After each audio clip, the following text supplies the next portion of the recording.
உனக்கு இன்னைக்கு உன் கூந்தல பரசி வர நாயத்துக்கு மட்டும் கட்டுப்பட்ட என் சிவகங்கை சீமை கட்டியாளும் என் வெட்டுடையா காளியம்மா கொஞ்ச நேரம் மார்க்கம்பட்டி கிராமத்துல இருக்கக்கூடிய இந்த அங்காள ஈஸ்வரிய கூட்டிக்கிட்டு கொஞ்சம் எந்திரி நார வளர்க்காத நார நார நார வளர்க்க முடியல அட ஒரு மடை இல்ல ரெண்டு மடை இல்ல 48 மடை பாஷானம்மா உனக்கு ராமநாடு இன்னைக்கு 48 மடையும் புடுங்கி போகுது தண்ணிய அடக்க முடியல அப்ப என் கருப்பு வாக்குக்கு கட்டுப்பட்டு அந்த ஓடுன மடை நின்றுச்சா 48 மடை ராமநாட்டை விட்டு என் கருப்பு உன் சாளுக்கு சலங்கையிட்டு என் கருப்பு இடமணிய மேமாட்டு கொஞ்ச நேரம் மார்க்கப்பட்டி கிராமத்தில் இன்னைக்கு பறக்குதுடா செங்கூரு ஆதி ஒரு காலம் நம்ம முப்பாட்டை இருக்கும் போதெல்லாம் இந்த வாரிசுகளை உருவாக்குறதுக்கு எவ்வளவு கஷ்டப்பட்டாங்க தெரியுமா?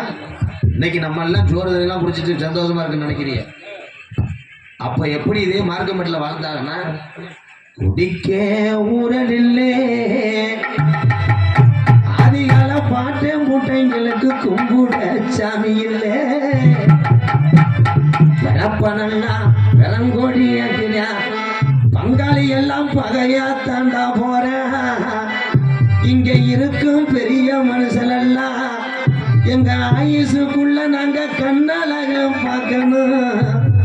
இருக்கும் பிள்ளைகளுக்கு நல்ல பாதைய காட்டணும் இல்லை இன்னும் அம்மாண்டு போயிடும்னு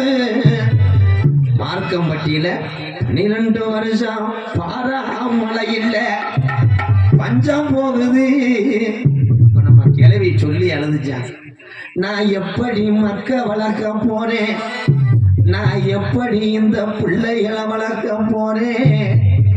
பஞ்சம் தாங்கலே இங்க வயக்காடு எல்லாம் பத்தி எரியுதுடா. அப்போ கிளவி சொல்லிச்சான் ஒப்புடுங்க பெரிய கருப்பு சாமிய அப்போ மார்க்கம்பட்டியில தலை வாரிசுக்கு மூத்த வாரிசுக்கு சாமி இறங்கி அப்படி குலுக்கி ஆடையில எனக்கு குமுறதுதான் மேகமண்ணா அப்ப மாயமா மலவேந்தி